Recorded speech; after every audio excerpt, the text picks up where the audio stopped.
Welcome to Gulf South Outdoors.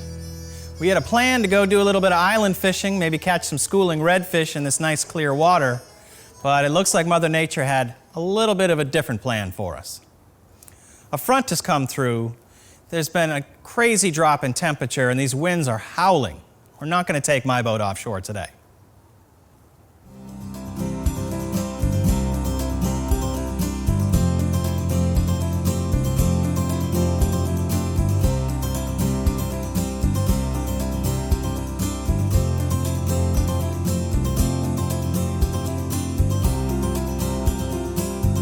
Given our current situation where we can't make it offshore, I'm going to try something a little different.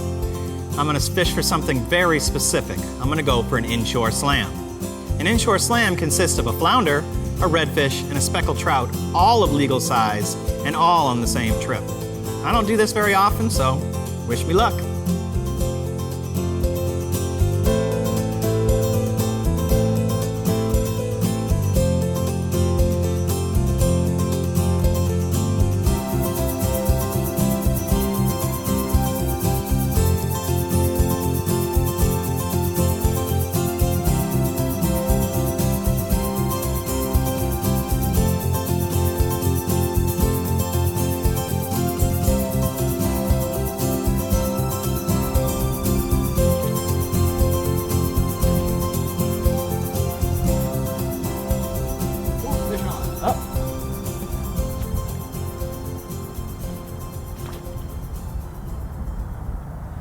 Seems to be a lot of trout in this area. Hopefully we can get on to some redfish as well. We'll see.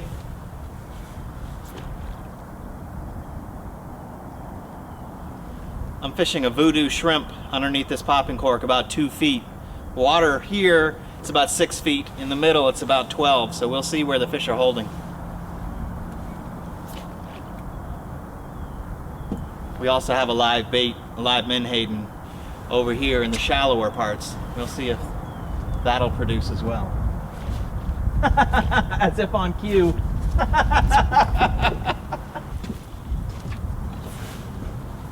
Probably a catfish. We'll see. We're looking for that redfish, trout, and flounder. Hopefully this will be one of them. Oh, it's a speckled trout. Sweet. 14 inches is legal.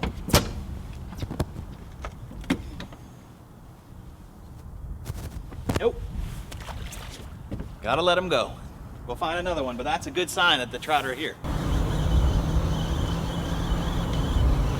Hopefully, it's a legal trout. And I can see that it's a trout. Can you see that little guy? You can see. It's gorgeous. Let's do ourselves a favor. Let's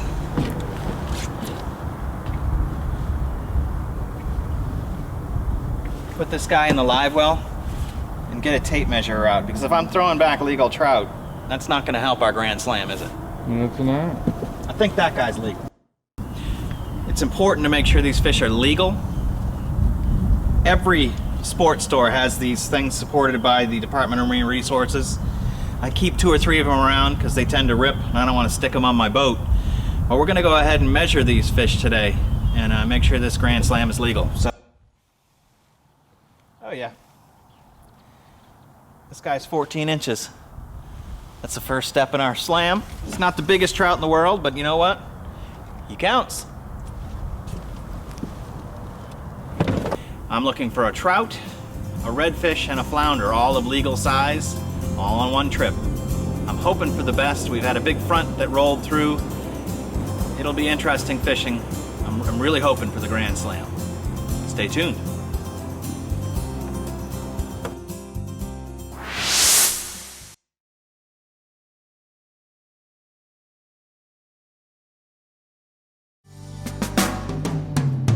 Like we may have caught something on a popping cork. It's most likely a trout, but I'm not going to argue with that.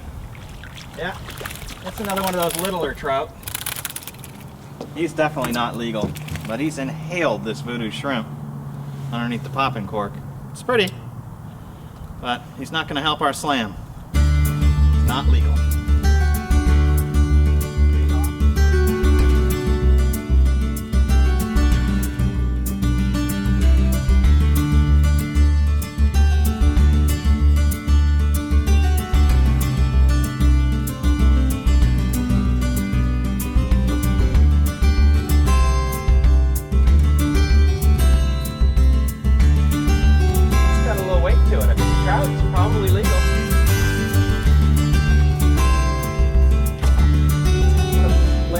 side of the boat.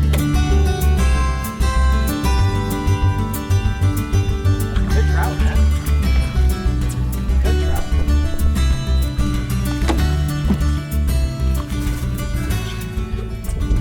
Cool. Don't have to measure this one.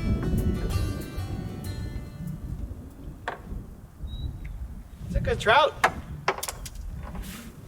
Not by any stretch a monster, but in here when we were dealing with those little 12 and 11 inches, it's a solid 14, 15 inch trout. So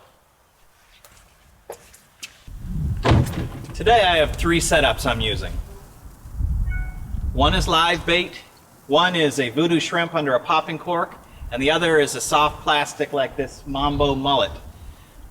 When I'm trying to catch a slam, I'm really focused. I want to have all my bases covered. I don't want to be rigging. So today it looks like these trout are eating some of this live bait. We'll try some of these other baits when we get a little further up in the marsh, but I'm hoping a big redfish will snack onto this menhaden, and we'll be halfway done with our slam.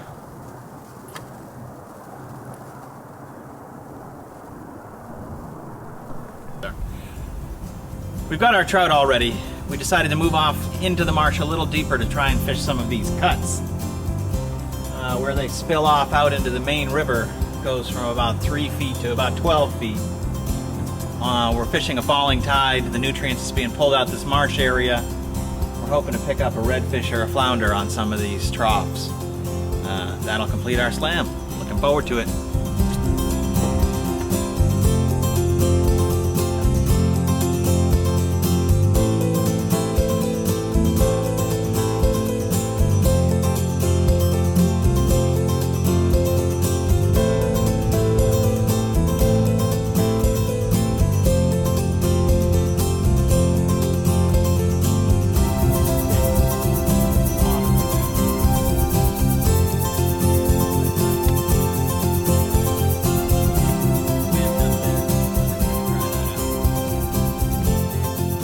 I fish this area of Fort Bayou all the time in the fall and the winter.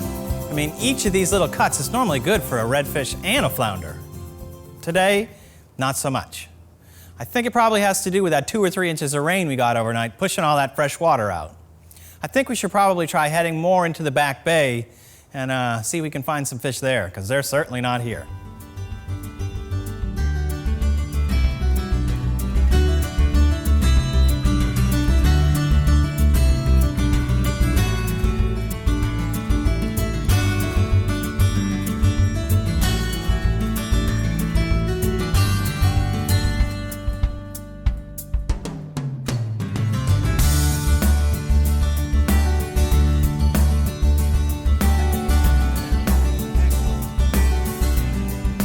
We were in need of something different.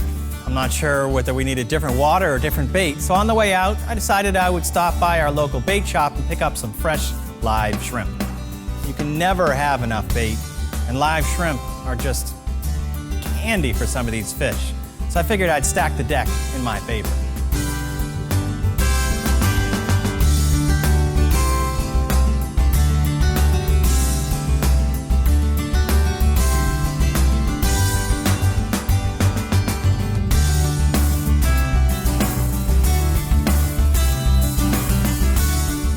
Later on in the show, we're going to hear from Sam Clardy about an exciting way for all of us to get involved in flounder research. Stay tuned after these messages.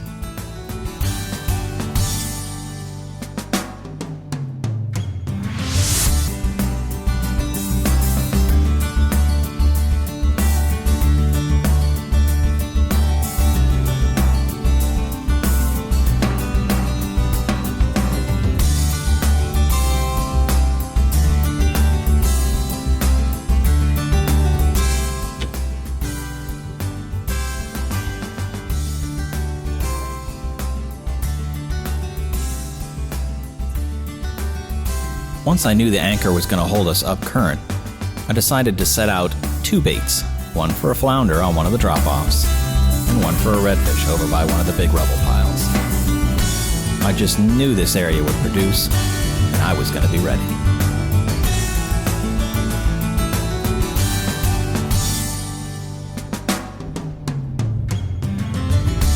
This is my honey hole. I mean, I can catch redfish and flounder consistently here. Hopefully, today we can get both of them knocked out in no time.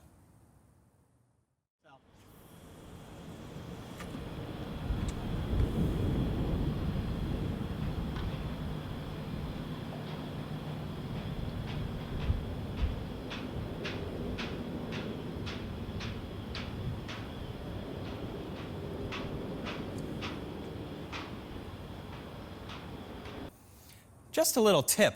When you're fishing these seafood factories, don't fish them when they're running, unless you want mullet, because mullet and catfish are the only thing that's going to be here.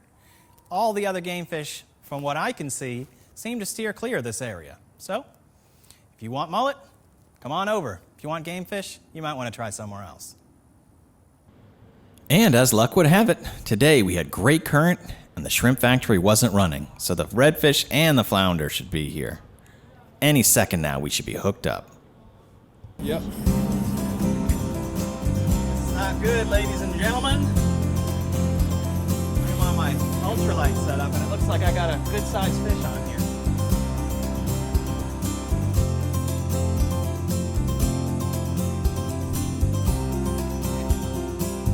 Could be my redfish, though. But we'll have to wait and see.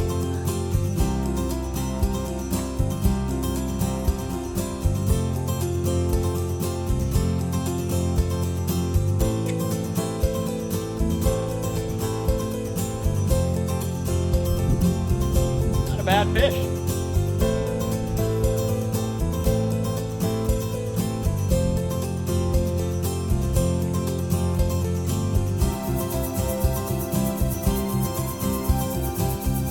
Just like that. Out of the blue. We were sitting here joking around and something picks it up. A lot of junk in the water. Come on, be a redfish. What, buddy?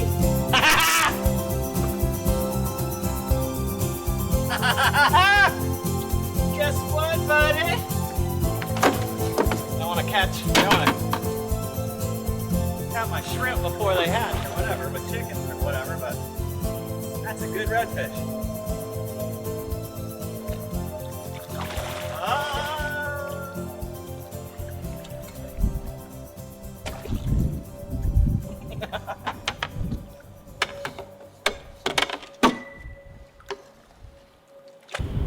What do you say, boss? Woo. Pretty. Caught him on the ultralight. We are now 2/3 of the way done with our inshore slam. We have our redfish, we have our speckled trout. Now we really got to go find some flounder. And this time of the year, it's going to be tough. 2/3 of the way there.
We've got 2/3 of our slam done now, but we just can't seem to catch a flounder. I've caught a bunch of redfish here at my honey hole, and I've switched tactics, I've switched baits, and this area just is not going to produce a flounder today. So, we're going to have to switch spots, and that's just what we're going to have to do. We're going to head back out almost to open water and try and brave some of the winds and see if we can find a flounder out there.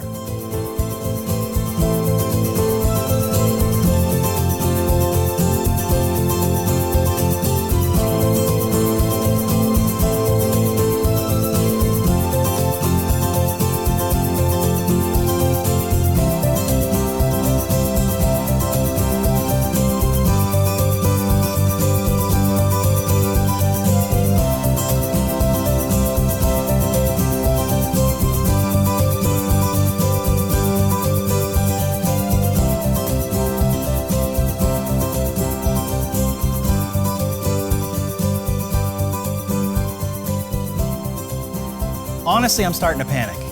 We have 2/3 of our slam done, and the flounder is going to be the hardest one by far. I knew it would be, but it still doesn't make me feel any better. The only spot I know of that I can consistently catch flounder that we haven't already tried is over by the Beau Rivage. And that area is completely exposed on a day like today. Just gonna have to do it.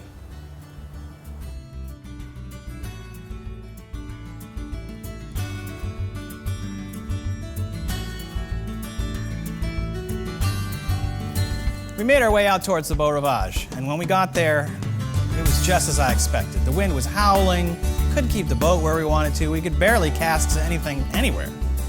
But, I mean, we fought through it, and we got some baits out, and we started working them, and eventually I hooked up into a fish that I just knew was a flounder. It was sticking to the bottom, nice and heavy. Turned out to be a stingray. That's not at all what I was looking for. Good. Good.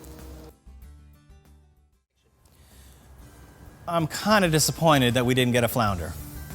Let me rephrase that. I'm very disappointed because when I set out for a goal, I really want to complete it, but that's fishing.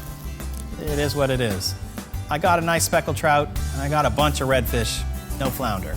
Honestly, I'm not the best flounder fisherman in the world, but I thought I had a pretty good chance.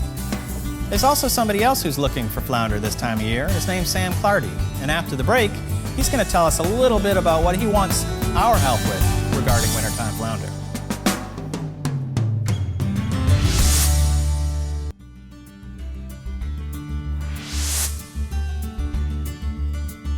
We're out here today at the University of Southern Mississippi's Gulf Coast Research Laboratory to talk about our flounder project. Flounder are a really popular game fish along the northern Gulf of Mexico, and it's part of our Inshore slam. This project is targeting 30 flounder per month over a calendar year to answer basic life history questions about this fishery. Age and growth, reproductive biology of these fishes, and specifically where do these fish spawn at, how often they're spawning, how many eggs a female produces at any one time. All these combined information will give resource managers the information to better manage the fisheries in the northern Gulf of Mexico. So one way you can help is we are specifically trying to capture flounder in January and February. So local fishermen that are out there, particularly offshore waters trying to catch southern flounder or incidentally catch southern flounder, you can call us and we'll be glad to come up and meet you at the dock and work those fish up. And when I say work those fish up, we take some length measurements, we weigh the fish, and then we remove the otoliths, which is the inner ear bone that we can age the fish with. And then we also remove the gonads, and that's going to tell us about the reproductive biology of the fish. So we're looking for any fish over 16 inches coming from January or February that we would love to get those samples. They're very difficult to come by. And so whoever gives us the highest cumulative weight during this time period, we're going to award that person with a 45-quart Yeti cooler. So everybody can use another Yeti.